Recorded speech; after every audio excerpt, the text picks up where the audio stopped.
Hi, this is Patrick Horn, president of GHAPP. Thank you to our sponsor, Intercept, for the support of this podcast.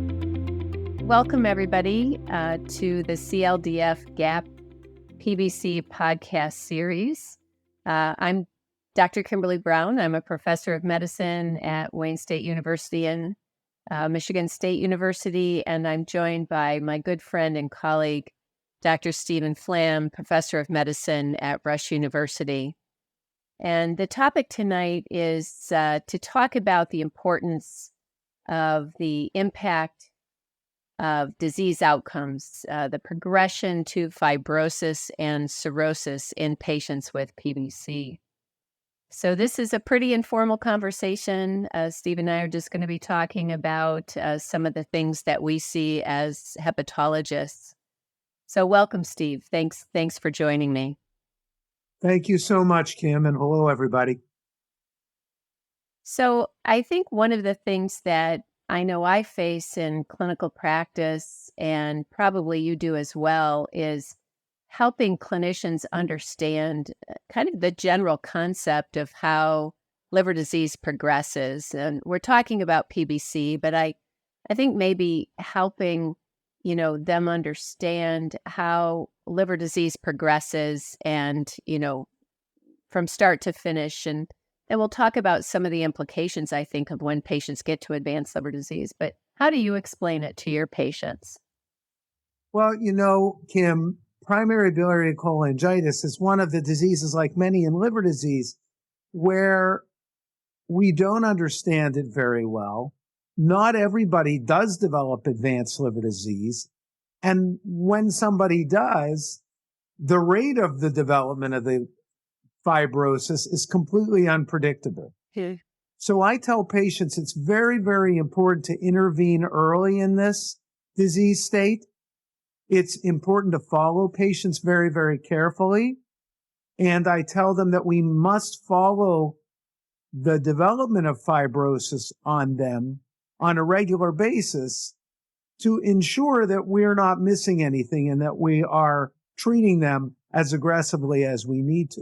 And you can't be tricked by their symptoms either. Many patients, as you know, Kim, don't have symptoms early on with these diseases like PBC, and yet they're developing fibrotic liver disease. So you really have to assess the patient's labs and assess their fibrosis as time goes on. Yeah, I think that's a really good point because, I think when you and I trained, we were taught that if you had PBC and were asymptomatic, you were probably safe, that you had very little risk moving forward. I think that that's probably not true. I mean, we do see patients who have no symptoms. Maybe their symptoms are fatigue or, maybe some degree of pruritus, but really have progressive disease. And I agree with you. I think it's important to follow those patients over time to monitor for that. When you see patients who maybe are newly diagnosed or perhaps come to your practice and you're making the diagnosis, do you find that most of them have early disease, or do you find that some of them actually over time, maybe the diagnosis has been missed and they have more advanced disease? I, like you, have a practice at a tertiary care center. So I think there's a little bit more of a bias to having people with more liver disease because we get referral of sicker people. But there are certainly many, many patients that are referred to me from the primary care practitioners in our practice that just have elevated serum alkaline phosphatase. They may or may not have fatigue and or pruritus. And then I make the diagnosis. And those patients often have very mild liver disease, occasionally advanced liver disease. Patients that I get referred to from other gastroenterologists who have already been evaluated and may be followed for some time, ones that aren't necessarily a new diagnosis, they tend to be sicker people, cirrhotic patients, occasionally decompensated cirrhotic patients, and require liver transplantation evaluation. So, in a practice like mine, I'm sure yours is similar. I have a full gamut of patients, a full spectrum of patients that present with, all kinds of different disease. How about for you? Yeah, I agree with you. I think that oftentimes I see that in patients who are referred, you can look back and they've actually had abnormal liver tests for many years in some cases prior to a diagnosis. So I agree with you. We do see patients with advanced liver disease where, in retrospect, it's been PBC all along, but we also have patients, where a new diagnosis is made and the amount of fibrosis that they have is variable depending on how long they've had the disease. And what is interesting is once you have the patient in your practice, even patients that have a certain amount of fibrosis, some of them seem to progress very slowly, Yeah. particularly when they're on medical therapy, and others progress more quickly. Within 2 or 3 or 4 years, you start to see their bilirubin rise, their symptoms worsen, and them develop more advanced liver disease. So I found it to be very unpredictable, Yeah. PBC. So, it brings me to another question, which is, for our listeners, help our listeners, I think, understand what are the implications of fibrosis progression. I mean, we talk about trying to prevent progression of fibrosis, but why are we trying to do that, right? What are the implications of somebody with advanced liver disease or cirrhosis? I think there's 2 or 3 reasons, Kim, at least why I follow fibrosis very carefully. First of all, it really, if I see somebody that's having more rapidly progressive fibrosis, I become more worried about them. And I really pull out all the stops in terms of aggressive medical therapy. I make sure patients get the message that they need to follow up very regularly, maybe more frequently, and that we need to treat them aggressively. And there are some new medical therapies for patients that aren't responding as well to URSO as they should be. Secondly, if patients are progressing rapidly, I doubly and triply make sure that they don't have other secondary causes of liver disease that I might need to intervene on, like they're drinking or they have concomitant fatty liver, things that you might not be as focused on because you're focused on their PBC. But if they have rapidly progressive liver disease, you really need to focus on other possible causes too. And lastly, when patients develop advanced liver disease for any cause, but PBC included, they are at risk for liver cancer and esophageal varices. And when they get advanced liver disease, of course, I do the screening that's necessary for liver cancer with semi-annual liver ultrasounds or cross-sectional imaging if I need to, and AFPs. And I do an upper endoscopy to rule out esophageal varices because patients, if they have varices, may benefit from variceal bleeding prophylaxis with non-cardioselective beta blockers. So I follow fibrosis very carefully in these patients, symptomatic or not. You cannot be lulled into a false sense of security with these people. And you really need to, I watch them because I think in the end, we all want our patients to do well, and this is how you optimize their outcomes. What do you do? Why do you assess fibrosis in your patients? Yeah, I think it's really important, as you pointed out, to follow patients over time. Having a fibrosis assessment 5 years ago doesn't count. As you pointed out, some people progress more rapidly. You need to know when their risk really starts to accelerate. And I think cirrhosis, obviously, is what we know in all patients, really accelerates that risk.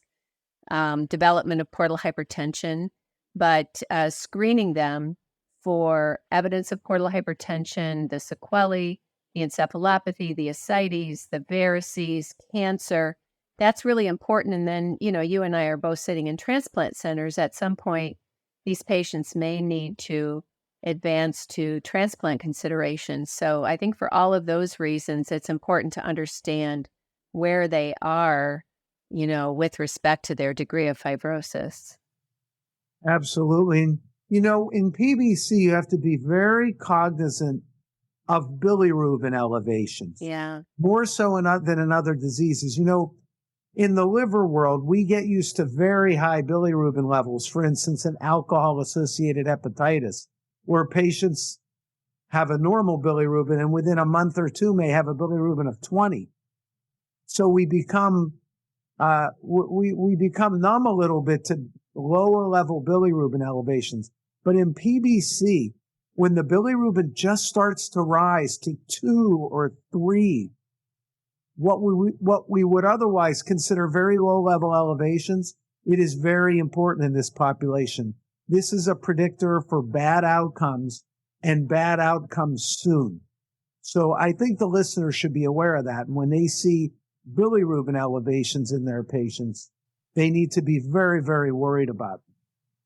Yeah, I think that's a very important point because I see it as we focus so much on alkaline phosphatase. Many of those patients, obviously, we're treating to an endpoint, which is alkaline phosphatase. But I completely agree with you. Once that bilirubin starts to move, that patient's in trouble. That patient needs to be really monitored much more closely, and it's not a good prognostic sign in any way, and very different than our other patients where we might tolerate a bilirubin rise in other circumstances without pushing a trigger. Absolutely. I think the moral of the story, Kim, as you're alluding to with the questions, is, PBC patients have really an unpredictable clinical course. And practitioners, if you really want to optimize the outcome for the patient, really have to follow them closely. You have to see them in the office a couple of times a year, and you have to monitor their labs a couple of times a year, unless the labs are very bad, and then you might get them more frequently. But you really have to monitor these people and monitor their fibrosis. And don't forget to be very aggressive with medical therapy, because you can delay or maybe even obviate progression of liver disease down the road if you treat these patients the way they're supposed to be treated with URSO and then second-line therapy if second-line therapy is appropriate. So let me ask you to talk a little bit about, for our listeners, the ways in which you assess fibrosis. I mean, we have a lot of different ways to look at the liver. We have ultrasound, we have MR, we have CAT scans, we have fiber scans, we have, biochemical testing, scores that we can calculate. Talk a little bit about what you tend to choose in your practice and maybe some of the pitfalls of some of those methods in terms of diagnosing advancing fibrosis or monitoring for advancing fibrosis. Yeah, Kim, that's a great question for all liver disease, but PBC too. The non-invasive testing of hepatic fibrosis, I think, has revolutionized our assessments on the stage of liver disease, because until about 10 to 15 years ago, we used to have to do liver biopsy on our patients just to stage the disease, even when we knew the diagnosis. And now we rarely have to do that anymore, which is a good thing. And as you alluded to, there are two large categories of these kinds of tests that the practitioners should be aware of. One are blood tests and one are imaging tests. And in the blood test world, there are what I call the free ones. FIB-4 and APRI are examples where they're free because they use data that everybody has on patients to begin with. Liver enzymes, platelet count, the age of the patient. And if you Google the formula and you put the values in, you get a number. It doesn't cost you anything. And then there are the proprietary blood tests like FibroSure and ELF, which is the enhanced liver fibrosis test. And I think they're a little better than the free ones, but they're not free, and you actually have to order them. Now, when I'm in a clinic that I don't have easy access to an imaging procedure, I order the blood test. I order the blood test, or I use the free blood test, keeping in mind that they're not right all of the time. They're right about 70 to 75% of the time, give or take, depending on which test you're talking about. But they give you a pretty good assessment whether a patient has very little liver damage or a lot. Now, the imaging tests are a little better, particularly elastography, the vibration-controlled transient elastography or shear wave elastography, if you happen to have access to those in your clinic or near your clinic. And then there's MRE, which is probably the best of all of the non-invasive fibrosis tests, but that requires special equipment. It's very expensive. Insurance often doesn't like that test. So in my office where I have a FibroScan or where I have access to it, I use that because I think that's a little better than the blood tests, and it's very easy and you get the results right away. So that's what I use. Keeping in mind, I think you were asking, what are the pitfalls? One of the things to recall is they're not always right. They're not always right. I sometimes have a nodular appearing liver on imaging, and then I get a FibroScan or somebody orders one and it says no fibrosis or stage 1 fibrosis. It doesn't happen often, but it happens sometimes. And, you have to keep in mind that the test may not be correct. Also with FibroScan in particular, if the liver has a lot of congestion in it for some reason, either from congestive heart failure or acute hepatitis or some other cause of hepatic congestion, alcohol-associated hepatitis, you may get an overestimate of how much hepatic fibrosis there is. That doesn't happen too much with PBC, but it's something to keep in mind when you're using these non-invasive tests. So I use the elastography test when I can, or the proprietary blood test if I can't. What do you do in Detroit? I would say it's the same for us. Now, we have access, as you do, to elastography. I find, or at least I think, that it's most useful for me to monitor a patient with the same test over time. So I have a comparator. I wonder your thoughts about, the FIB-4 and the APRI. They're in a lot of our algorithms for primary care clinicians. And I wonder your thoughts about whether they're more useful for sort of risk stratifying patients initially, or whether you think those tests can be used at all to monitor a patient over time. That's a great question, too. I think those tests are particularly good for risk stratification initially, especially for diseases like fatty liver, which we see so often, so commonly. And we in the GI and hepatology world can't see all of those patients. So we need some risk stratification to help refer patients to us that we need to see. With PBC, again, I would probably get the higher level tests.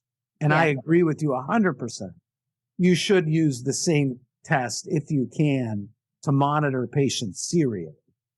Getting different tests probably can be confounding at times when you're trying to compare point A and point B and point C. So that's a very, very important and good point.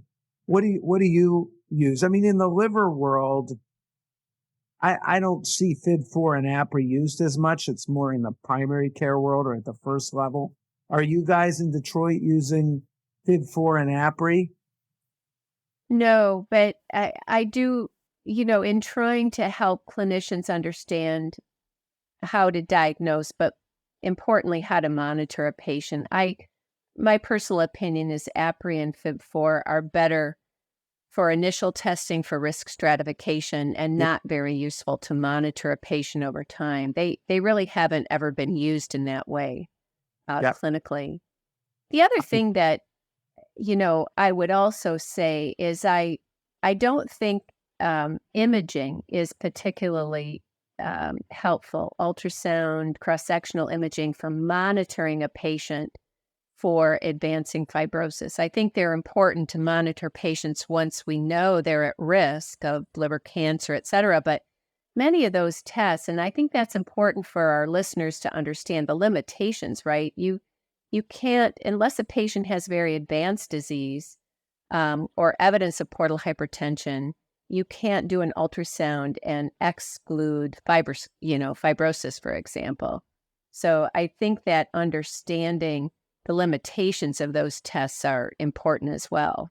Yeah, when I was using the phrase imaging, I was referring to elastography. Absolutely, right. Not just the usual tests that we get to visualize the liver, like ultrasound or CT or MRI. Yeah. You're 100% correct. By the time those tests show abnormalities, the horse is out of the barn. I mean, right.